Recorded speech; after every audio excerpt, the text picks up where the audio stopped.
सभी को वंदे मातरम। आज बड़ा अनुपम संयोग जिसे कहेंगे, उदयपुर अपना स्थापना दिवस मना रहा है और आज ही के दिन हम विश्व पृथ्वी दिवस और अक्षय तृतीया के इस पावन पर्व पर आज हम ऐसे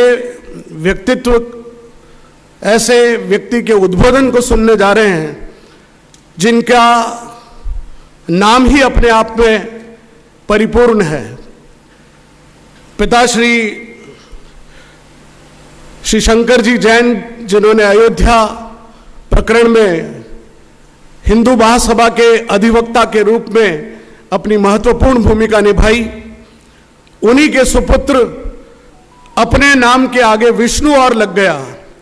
और शायद उनके पिताजी ने विष्णु इसलिए लगाया कि विष्णु के उन मंदिरों को अवतार के रूप में जो प्रकट हुए, उनके मंदिरों को आतताइयों ने जो कब्जा किया उससे मुक्त कराने के लिए शायद पहले दिन से उनका संकल्प था, इसलिए उनके नाम के आगे विष्णु जोड़ दिया।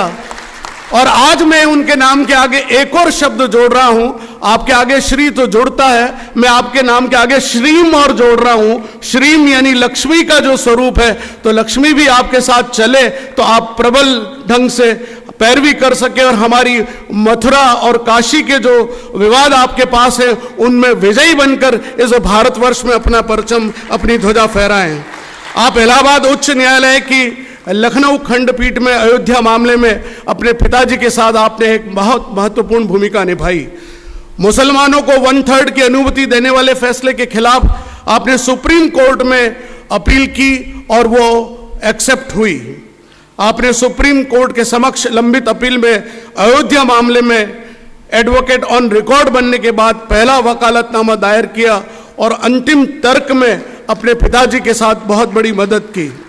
विष्णु जी वास्तव में अपने कानून की डिग्री का उपयोग केवल अपने व्यवसायिक क्षेत्र के लिए नहीं वरन हिंदू हित के लिए प्रतिबद्ध किया। उनके द्वारा किए गए कार्यों की एक लंबी श्रृंखला है, उसको अगर हम पढ़ें तो कोई आधे घंटे से भी ज्यादा समय लग जाएगा। मैं बहुत संक्षेप में बात कह रहा हूं।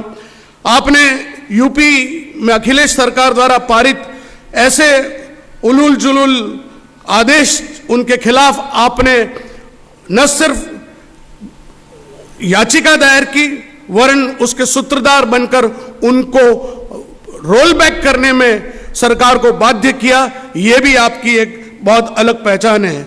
2013 में आतंकवादियों के खिलाफ मामले वापस लेने के लिए उक्त मामले पर आपने रोक लगाने के लिए अदालत में अपनी पहल की। फलस्वरूप आरोपी व्यक्तियों पर अदालत ने मुकदमा चलाया। एक जो लक्ष्मण टीला था उस पर जो स्थलीवादी मस्जिद के रूप में जो कब्जा किया गया था उस पर भी आपने मुकदमा दायर किया। 2013-14 में मदरसा में अगवा कर रखी गई एक हिंदू लड़की के जीवन की स्वतंत्रता की रक्षा के लिए आपने सुप्रीम कोर्ट में भी मुकदमा दायर किया।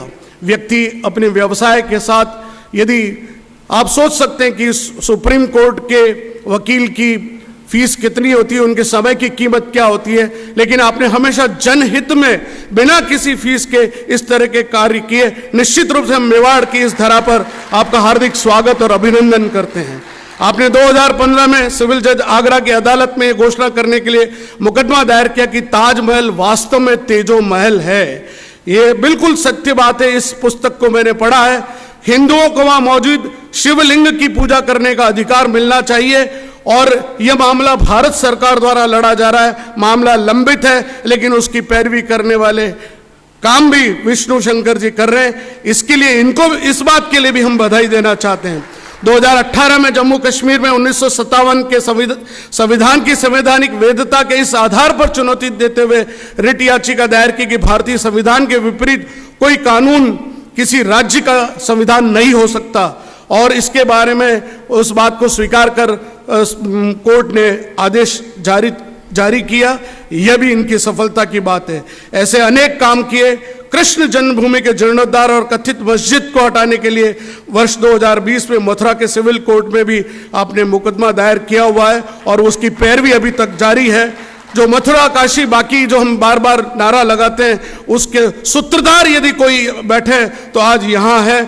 आपका निश्चित रूप से हमें गर्व है कि आज आप मेवाड़ की धरा पर, मेवाड़ की इस महान केंद्र जहां पर महाराणा प्रताप और ऐसे अनेक वीर वीरांगनाएं हुई, पन्नाधाय जैसी वीरांगनाएं यहां पैदा हुई, उस माटी पर आप जैसा शौर्यवान व्यक्ति जो अपनी कर्मशीलता के माध्यम से, अपनी उद्यमिता के माध्यम से, अपने उस ज्ञान के माध्यम से समाज को उस दिशा की ओर ले जाने की कोशिश कर रहे हैं जहां कानून के पचड़ों में उलझकर कई बातें सुप्त हो जाती है, उसको जागृत करने का काम यदि कोई कर रहा है तो वो आदरणीय विष्णु जी कर रहे हैं। जिस मंदिर परिसर में 27 हिंदू और जैन मंदिर को तोड़कर कुव्वत उल इस्लाम मस्जिद बनाई गई, उसके भीतर दर्शन और पूजा के अधिकार की बहाली के लिए भी आपने 2020 में मुकदमा दायर किया है। कांग्रेस सरकार ने पूजा के स्थान अधिनियम 1991 का प्रावधान किया था, जिसे हिंदुओं के धार्मिक स्थली की बहाली के लिए लड़ने के लिए आपने अपनी प्रतिबद्धता दिखाई है। दिलचस्प बात यह कि जो दो विवाह करता है और ऐसे दो विवाह के बारे में आपने कहा कि दो कानून नहीं हो सकते, जिस बात को हम बार बार देश में उठाते रहे कि एक देश में दो विधान नहीं हो सकते, उस बात की पैरवी करते हुए आपने एक रिट याचिका दायर की और उसमें कहा कि यदि कोई व्यक्ति दो विवाह करता है तो वो दंडनीय अपराध है, ये भी आपने किया है। महाराष्ट्र के पालघर में जो संतों की नृशंस हत्या हुई, उस मामले में भी आपने याचिका दायर की। हरियाणा में मेवात में रहने वाले हिंदुओं की दयनीय स्थिति पर भी आपने याचिका दायर की। सुदर्शन न्यूज के साथ जिस प्रकार जकात फाउंडेशन ने एक एपिसोड प्रसारित किया था, उस सुदर्शन चैनल पर उन्होंने उस पर कार्रवाई की तो आपने उसका बचाव किया सुदर्शन चैनल का। यानी आपने कौन सा ऐसा क्षेत्र है, और जो बात हम सबको पता है कि विष्णु जी ने जिस प्रकार काशी विश्वनाथ के मंदिर में जिस शिवलिंग की बात सारी दुनिया जानती है, लेकिन शायद कोर्ट के सामने उन तर्कों को रखने की जहां तक बात है, ये इनकी हिम्मत है।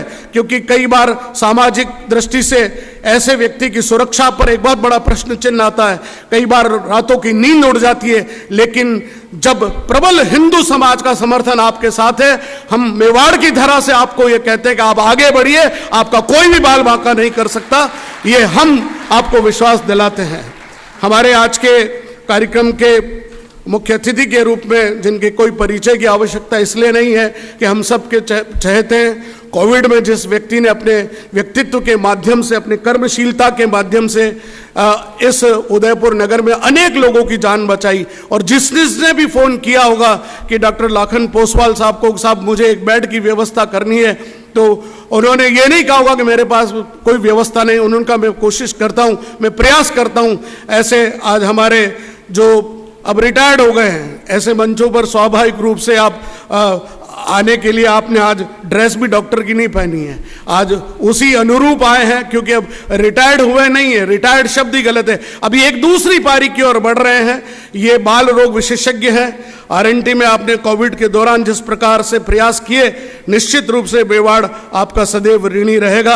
आपकी टास्क फोर्स के रूप में आपने जिस तरह से लोगों के बीच अपनी एक पहचान बनाई, अपने कर्मशीलता के माध्यम से, व्यक्ति का परिचय केवल उसके कर्म होते हैं, उसके नाम से कोई फर्क नहीं पड़ता। नाम तो माँ बाप देते हैं, उस नाम को सार्थक करने का काम कोई व्यक्ति करता है तो अपने कर्म के माध्यम से करता है। ऐसे आदरणीय लाखन जी पोसवाल साहब का भी मैं राष्ट्रमंथन की ओर से हार्दिक स्वागत और अभिनंदन करता हूं।